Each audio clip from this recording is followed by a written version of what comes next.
pleasure to introduce you all to 6 of the cast and crew of this wildly entertaining film. So please help me welcome them. First of all, the producer of the film, also the founder and CEO of Illumination, Chris Meledandri.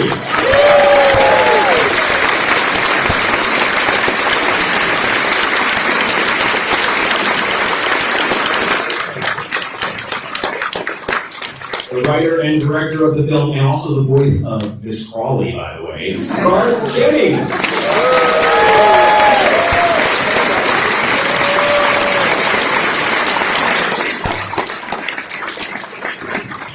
And from the cast, please help me welcome Matthew McConaughey.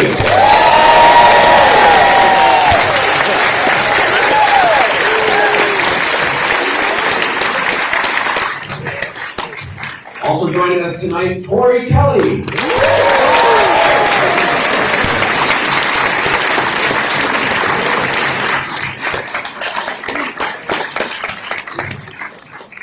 Please help me welcome Nick Kroll.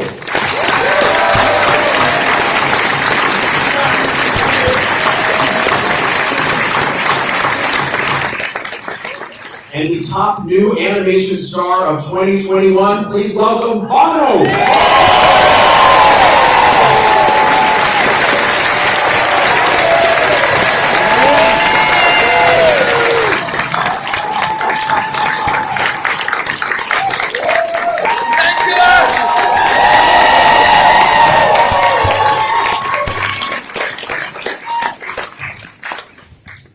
Before we begin, I just wanted to say, unfortunately, Reese Witherspoon had an unforeseen conflict which prohibited her from being here with us tonight, but she sends her love, and I'm so happy to be here with all of you.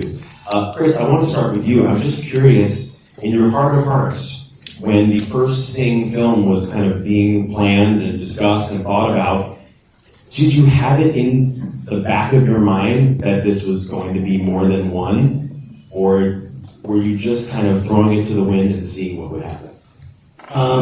You never think about a film beyond the moment that you're working on it. And I think it's bad luck, first of all, and I think it's also incredibly arrogant if you think that way.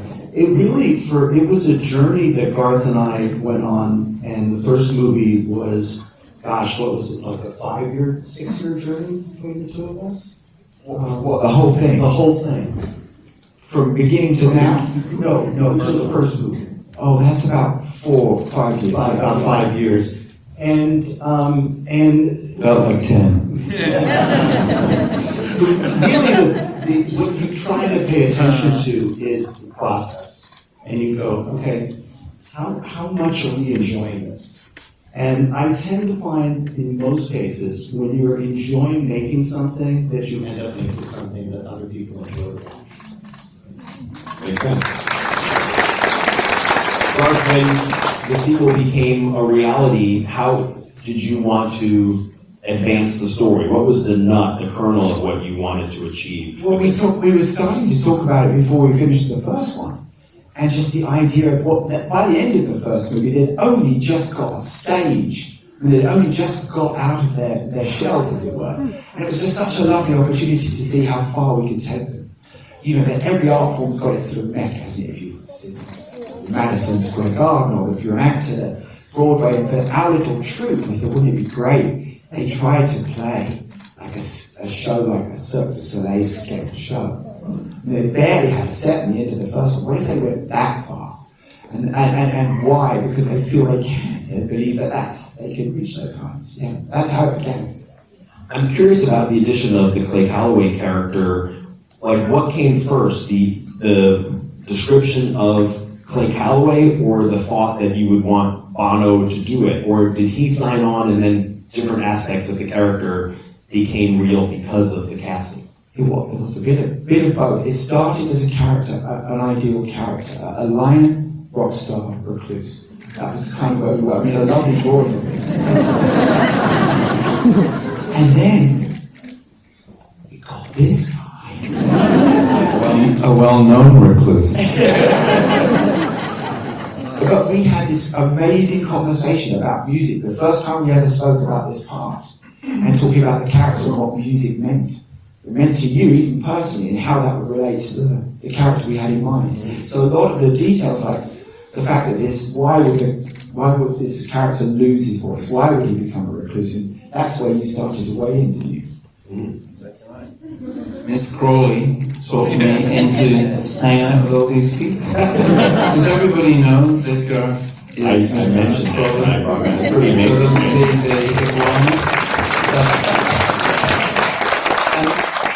And one of the things that one of the reasons why I launched this project was because I thought this man beside me was just one of the most creative minds that I've met in my life. And he could play every character, he could do the voice, he was writing it, I guess part drawing it along with you guys, and then directing it. And he has this thing that often very smart people do, which is he wants to stay, as like good. And that thing of understanding that's where creativity lives sometimes, and I think he's a fictional character himself. I'm not sure he exists, but there's nothing childish about these kids' films. And I love the discipline. I was talking to Nick about, as a songwriter, or people in bands and music. If people don't get our thing, we can go, oh, you just don't get it. But if you're a stand-up comedian and people don't laugh, it's sort of not their fault. and the discipline, you're all right, you are very funny. Yeah. Live, Carnegie Hall, shortly. But just me. But I love the discipline of what you're doing, because if this film doesn't work, you kind of know. And I love the tightness, the discipline, the writing of the songs and the characters. And for me, coming from an abstract, they just don't get it, place, I just thought it was great to be in a more empirical world, if that's not too pretentious a word. Matthew, when you heard about what Sing 2 was going to be about, and when you read the script, what kind of jazzed you the most about the storyline and what you all go through in this one? Well, obviously the stakes were bigger, and it was, anytime you have a sequel, live action or animated, it's good news because that means the first one worked on some level, right? But what happens in the sequels that don't necessarily succeed? You try to pump everything that worked in the first one up on steroids and just recook the souffle. And the story lacks. You go, okay, things were bigger, the explosions were bigger, the characters were bigger, the stakes were bigger, but the story didn't work. This was bigger, but the story still worked. What was that stage going to be? Like Garth said, we made it in the city, but now what would be the most intimidating stage to make it on?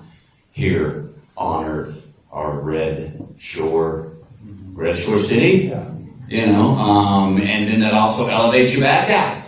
Now I got a wolf. If I don't put the show on this time, it's not like my feelings are going to be hurt. I'm dead.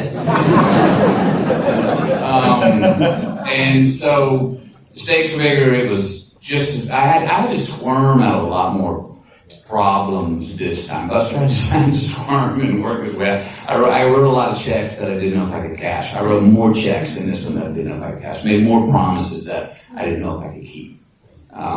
Got quite lucky to pull some off. Had a lot of support from a lot of my teammates to help me pull them off. And meet my daughter Portia. She wants to meet Calloway. Big fan. Ever heard that in Hollywood? Yeah. I mean, Buster Boone's a great producer. You gotta hand it to him. The show must go on. That's his. We said this question came up yesterday. A question came up. Somebody said, "Love story. What's Buster Boone's love story? He doesn't have a significant." I was, yes, he does. Put the show on. That's it. To pull it off. That if he leaves his life without another koala, with him, but keep pulling off the shows and put him on. He'll be dying a happy guap. Tori, it's so exciting to hear you sing songs like Prince's Let's Go Crazy or I Say a Little Prayer in this. What's the experience like for you as a vocal artist in these films? Do you page through the scripts and realize, oh, this is what I'm going to be singing? Are there meetings beforehand where you get to suggest songs, or is they just say, this is what you're singing? Yeah, it's pretty much this is what you're singing. But thankfully, I've gotten to sing all these iconic, incredible songs. So I've never once been like, I don't know about this one. Let's maybe try this song. But they have this incredible vision already, and it's such an honor to just kind of step into that. And Harvey Mason, our amazing person who did all the music for the films, I put a lot of trust in him as well, just to kind of he pulls out such great performances, I think. And I'm hitting notes that I've never hit, and he just really stretches me. So that part of it was really fun. But I get to sing these huge songs, and it's such an honor. Nick, I just need to know, what do you look like when you are Gunter? It's full meta. I'm dressed fully in his outfit. I do a whole big prosthetics. I was told the movie was mocap. And so for me, seeing the final product is always a surprise. But it is the advantage of doing a sequel is you get to see the film, the first one, you see how the characters move, and when you're in the booth, you're just doing what you're part of building these characters. What Garth and his team have done with these films is they're so lush and beautiful, and the characters move so beautifully. And so for me, seeing Gunter, and as a Jewish boy growing up, to become a dancing German pig was always a dream that only a Brit living in France could fulfill. And it was seeing him move, like in that when I saw the first movie, I was really blown away, and how all the characters move, not only how they dance, but how they interact with one another, the emotion that it's an incredibly hard thing to do. So seeing that first film and seeing what Matthew was doing, what Tori was doing, what Reese and Scarlett and the whole cast was doing, it helped so much inform the following movie, that we all knew really what the rhythms of what we were all doing, and I think it helped inform the overall ensemble of the project in a beautiful way. I love it.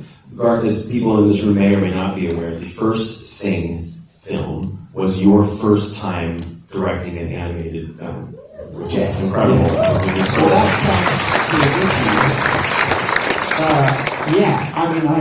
I can't say how grateful I am. It's just, I made this little film called Son of Rambo, which hasn't which you're a fan of. Well, but the thing with that though, that there was no animation. It's not an animated film; it's a live-action film, but that's what you'd seen in my work, I think. And so you took a chance on somebody who didn't have any of that animation background. So I've always been very grateful for that leap you made. Well, I love the film. I think the film is an absolute gem, and it's one of the things about Illumination is that all of our directors are either returning directors or they're first-time CG animation film directors. So from Despicable Me on, we always are working with people who are new to the medium, and it brings a certain kind of vibrancy to it. And I fell in love with Garth's movie, and then and I went to meet him, and I met him on a barge in London. Where he had his office, and this little barge was it on the Thames? No, it was on the Regent's Canal. Regent's Canal, and I had no idea about his artistic ability. I just was responding to the film, and so he said, "Can I share some drawings with you?" And so he brought out some books that he had sketched in. So for me, this was like, oh my God, I fell in love with somebody's movie, and they're now showing me these drawings, and these drawings are incredibly emotive and charming. And it just felt like, okay, that was meant to be. And then we started from there talking about different ideas. Bono, as you and I were remembering backstage, we've met before, and I found you to be a very kind of sociable person, much unlike Clay Calloway when we first meet him. You're also a human being, unlike Clay Calloway. So what he will do. What would you say was tougher, getting in touch with your inner feline or your inner curmudgeon?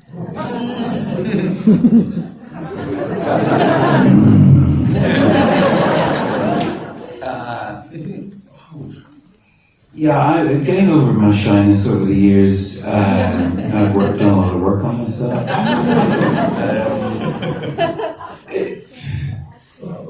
The rock star thing, if I'm honest, like, Clay Calloway's, he's a real rock star. In some ways, I've always felt like a little bit of an impersonator in that regard.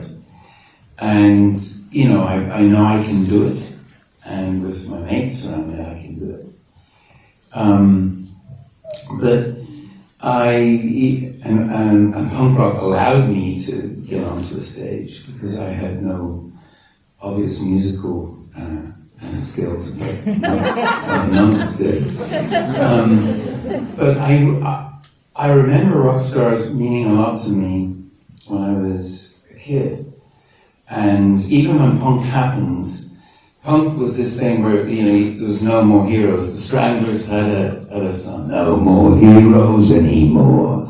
So I took down all posters in my little box room in Cedarwood Road, tiny little bedroom box room. I couldn't take down David Bowie's.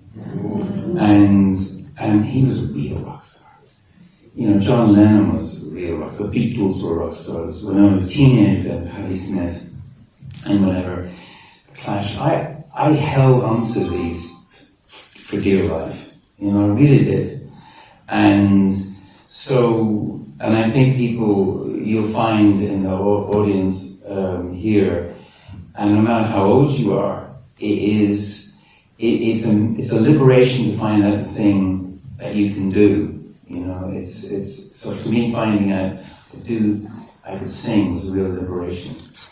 And so the idea of what would stop you singing brought me into this. Also, I did want the idea of a badass, lion, misanthrope. I did like the idea, and I haven't shot at paintball at any iguanas, but I'd like to. I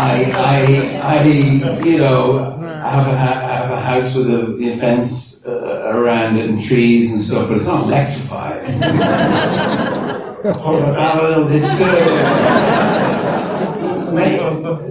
So I could get grouchy. Yeah.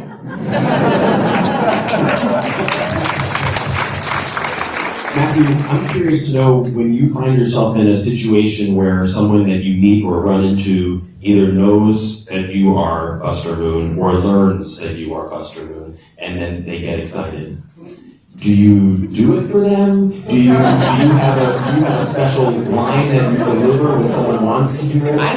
Buster Moon! I do that around the house.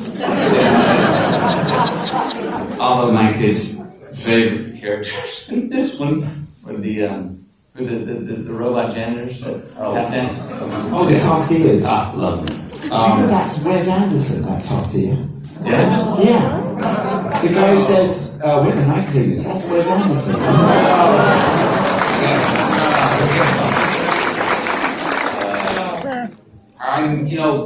I hear that more now. Part of this is I'm now more relevant around the dinner table. That's part of the real gratification for me. I had gone for years hearing my kids answer the question. They said, "What's the favorite film of your dad? Of yours that your dad been on?" We don't know, we haven't seen it. So, They didn't like Dallas Buyers Club? me and my youngest had a great conversation about every night. So,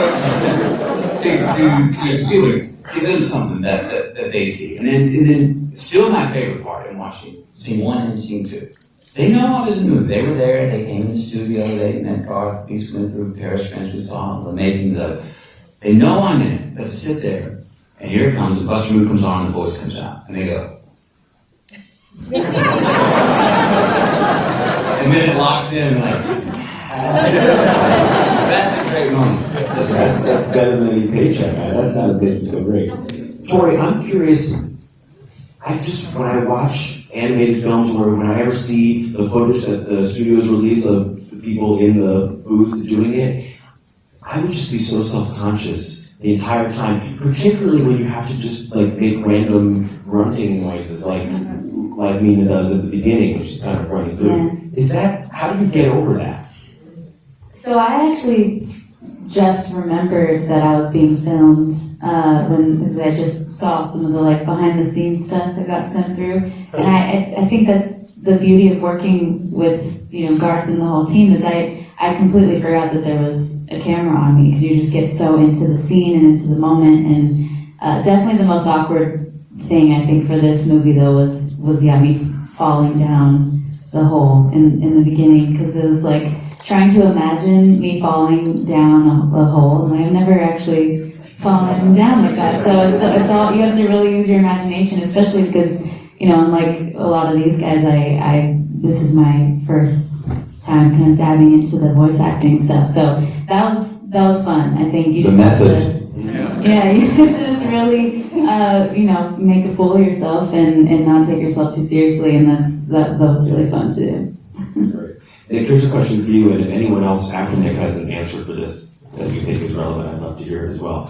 But this movie talks about people who are told that they're not good enough for their dreams. They're not cut out for it. Have you ever had an experience in your career where you have been told maybe you're not cut out for what you want to do? And how did you get over that? Well, doing jokes for Bono backstage and not laughing, and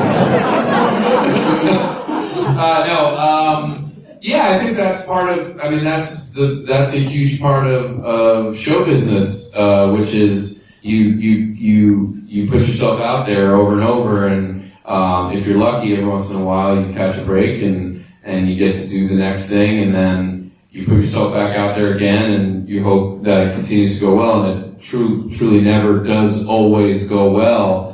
And that's, again, one of the things that I love about this film is it really encapsulates what it feels like to put on a show, and put on a show with a group of people. And Bono spoke about it when you're with your team, with the people you collaborate with, that you need to be propped up by them. And Matthew's talking about, Buster writing a lot of checks that you fake until you make it, and you gotta have your people with you to prop you up and support you. And that to me is how that feels very real to me from the beginning of my career. Is like you come up with your people, and you fail with them, and you succeed with them, and hopefully you continue to find more people to collaborate with.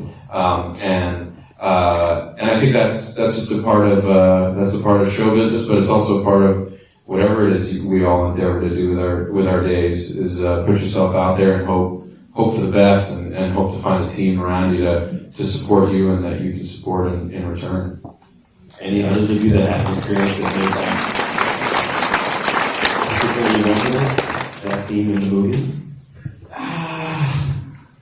I could bring up a few. Someone asked me the other day, so were you told, like I was in the movie, you're not good enough? I don't remember that. I don't remember that. We've been told many times that that's not going to cut it. Next. What you just did right there does not. No, that's not what we want. Move to that line. Look, we got to admit, rejection on some level is very good. We need it. Because I tried to do some things that I didn't have the innate ability to do. And I got rejected. I'm glad, because it put me on a path to go, well, I'm going to start chasing something that at least I have an ability to do, and I'm willing to work at. I mean, I'm not going to be, I love basketball, I'm not going to be able to dunk, no matter how hard I work. Hitman. Hitman, you know, still got that in the future house. But so sometimes it can be what pivots us to go, okay, I'm gonna change my tack, what I'm going after. And you talk a lot about the value of doubt. And if you can keep believing through the doubt, I think that's big. If you find that you got a good innate ability to do, and you're willing to work at it, and you've got a team around you, you're gonna have plenty of doubt. But can you still go to sleep with the belief that, I think we can do this amidst the doubt? You've read quite a few things. You talked about the value of that doubt.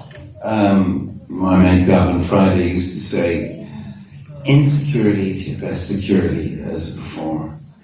And the best performers are ones that can feel proud. And some of the greatest artists I know, writers, even songwriters and Beyonce, they don't know that they don't that they're too secure. They don't know that. Whereas I can tell if somebody's just gone to the bathroom. In fact, somebody has, and that's very hurtful because I just started to talk. Come from Ireland. I love your early work too. But that is it. And is there a band? I mean, you're the manager of this band in this thing, and I love the start. I genuinely I didn't know, maybe I hadn't just stopped long enough of these kinds of films to realize the level of performance that people can do, that you can just turn into this other character. The sound of your voices was really, I thought it was just an amazing thing. Okay, I have one more question, and then I'm going to open it up to you all. I want to know what you want to know, particularly the younger people in the audience. I would like to know some questions from you. So start thinking about what you might want to ask the group. I have one more question first. Bono, the new song, your song Saved My Life, which is so beautiful, obviously serves a very specific and distinct purpose in the film. But I'd also be curious to know what it means to you thematically, just in general, in a larger sense, this song and the lyrical content. Sort of talking about it earlier, this being, when I was younger, I was very much locked up in myself, and sort of, not in a shy way, I know that, as Frank Sinatra said, and another badass line. But I was kind of locked up in myself in a lot of ways, and music liberated me. And these characters, David Bowie, John, that I mentioned, they kind of say, when they say save your life, what do you mean? But it's not just your creative life, or yes, it's great to discover what it is you do. But I hung on to music, and even in the lockdown, I know a lot of people hung on to music and hold on to it really tightly, and through this conversation with Garth, not far from here, I was walking around on the phone, and it was supposed to be like a 5-minute call or whatever. And so this guy, what are you talking about? And I ended up talking about singing, and I ended up talking about, how I discovered my voice, and that's a long story, but it was through music, and that's how the portal I got into. So I found myself really, and it really was my get out of jail free card. So that's what I'm singing from that place. And I'm sure there's other people find different things that maybe it's not music, but whatever it is, you try to find the thing that is you do, and you will be ridiculed, and you will be, mocked, and it will, like even my father, you've got to be kidding. He described me quite accurately as a baritone who thinks he's a tenor. and that's actually quite right. And he used to stand, listening to Pavarotti and listening to Tosca or even opera.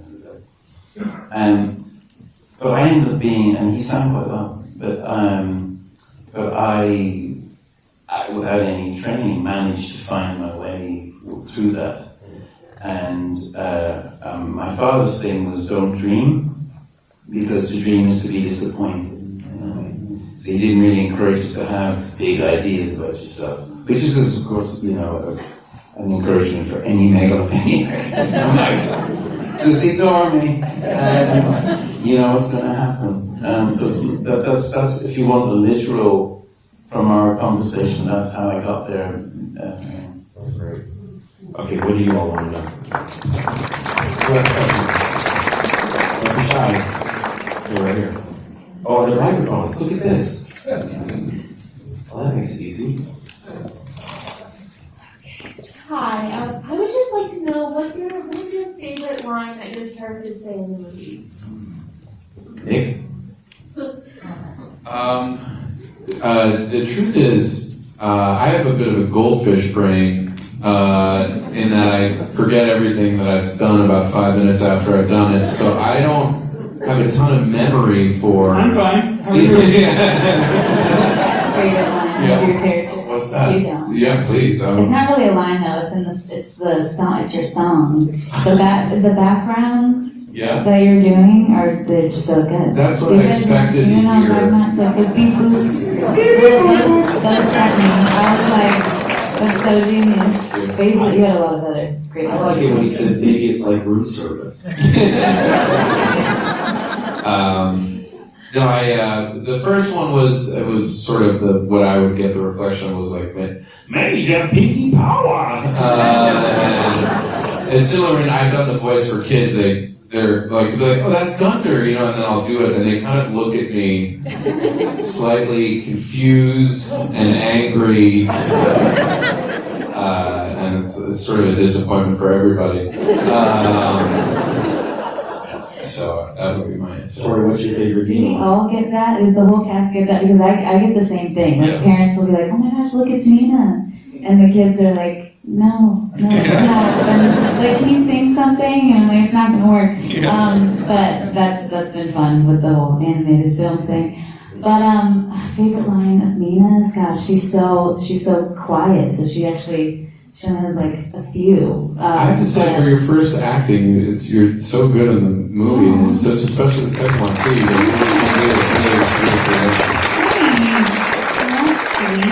I know Pharrell, who plays Alfonso, who did amazing as well. Yeah, absolutely.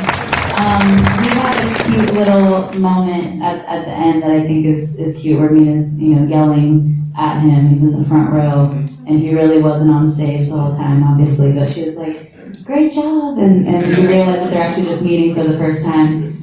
So I think that whole scene is pretty cute. Yeah. Matthew, favorite Buster line?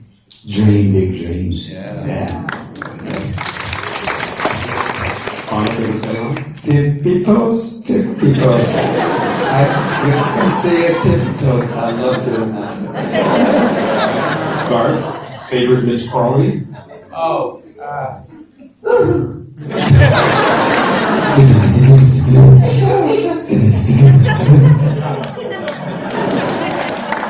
I want to, okay, yes. I want a question from someone younger than 13 years old. Oh, right here in the front. Can we get one of the mics down here in the second row? And then I'm going to go back here. Yeah, I see you. And then if I can also get the other mic back here. I'll point you out in a second. What gave you the courage to go on stage and sing? The question is, what gives you the courage to go on stage and sing? Matthew, what gives you courage to understand? Okay. Yes, Tori and Bono. What gives you courage? That's a great question. I think something Bono said actually kind of hit me hard today, and it's like really profound. The whole being, what did you say? Being insecure is actually good, right? So that's terrible, but yeah. that's security. Yes, I kind of feel, because I always say that being nervous is a good thing. You channel that into butterflies, and I mean, I have little butterflies in my shoes today too. But I relate to Mina so much because I was very, very shy growing up, and I always loved to sing, but something that really helped me was just kind of owning those butterflies, owning those nerves, and instead of letting it get in my head, I just was like, oh, this maybe isn't so bad, it just means that I want to do a good job, it means that I'm excited to be here. So I'd rather have butterflies and nerves than, be cocky or jaded about, where I'm at. So that's something that's kind of helped me, and, every time I get up on stage, I just kind of let the butterflies fly.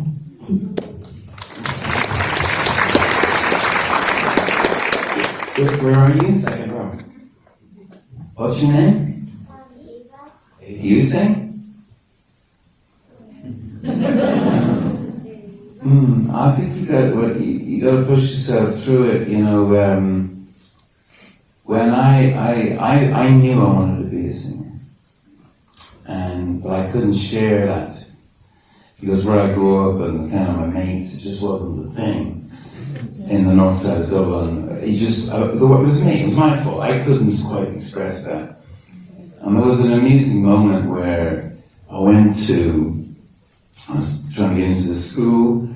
I was 11, I suppose, and my mother took me. And they had a big choir. And the headmaster, I remember his name, Mr. Horner, and he said, now we've got a choir that's very famous. Are you interested in singing at all? And my mother just went, no, it's not.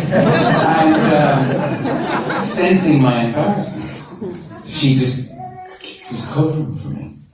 And I wish I'd said I wanted to sing. That's beautiful music, right? So you got to do this thing, you've got to. And I've only recently become a singer. I was a shouter for most of the time. When I joined the band, I was just a shouter.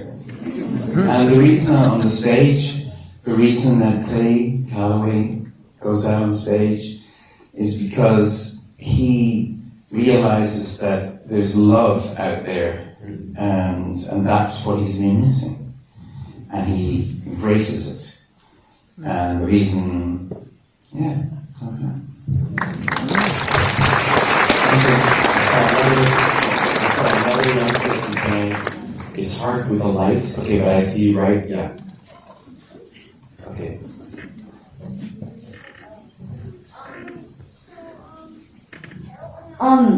What was your journey in going on and getting better at singing and doing this voice? Is that another Calloway question, or is that How did you get better at singing and going through all that? Tori? That's another great question.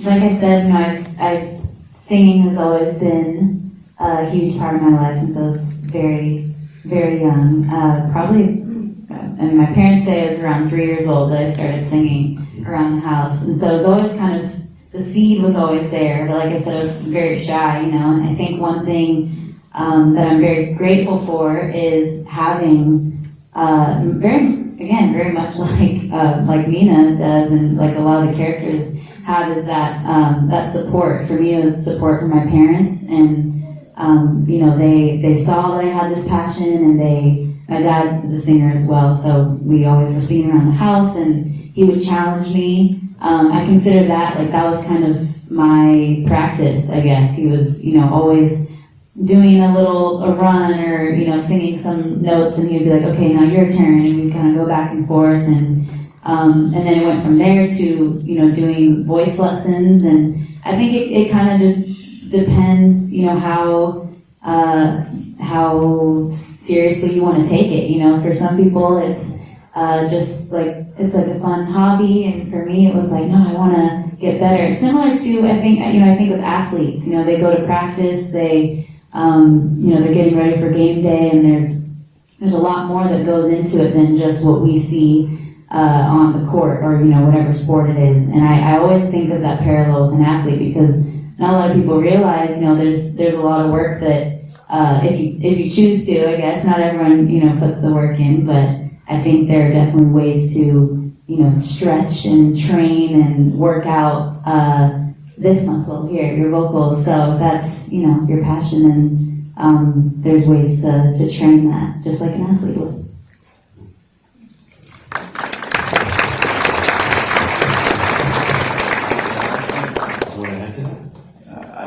I don't know if I can add to that, but there's the singers that sing the melody, the singers that sing the words, but I think to sing the words that aren't being spoken is the thing that it's the thing around, the thing that's not being spoken is the thing I want to find. When your advice is just sing in the shower, dude. Great Where's the microphone? I saw, yes, there's a young woman, young girl being very, there you go, I want you to get that mic. Hi. So, Bono, I love your song Stuck in a Moment, and how did you make it? How did you feel then? How many the moments? That song. Doesn't Scarlett sing it yet so beautifully? She can really sing again, we have a kind of thing in our band coming from a place of no talent and punk rock. We didn't like professional singers. So eyes and teeth, no, thank you. And so people singing our songs were a little funny about it, and she just owned that song, and that was amazing. And then the song is about a friend of mine, and actually in the band we all knew, and we never got to say certain things when he was around. He passed away, and I got annoyed with him. It's a funny thing that you can get annoyed with somebody who's no longer around, but I did, and we wrote the song from that place, a place of almost anger, so that's it. So you should be able to express all feelings. That's the real advice for any songwriters or singers. The thing is like, don't let, and by the way, in particular, even church singing, it's like, you should be shouting at God. It's not all like happy, clappy stuff. I'm not sure God is that interested in it. Okay, I should go now. Thanks for having me in your film. Yeah, but to be clear, God loves sing too. Just so He told me. I can't think of a better time to say, you all have been a phenomenal audience. Have a wonderful night, and congratulations to Chris, to Garth, to Bono, Matthew, and Tori, and Nick. Thank you all so much.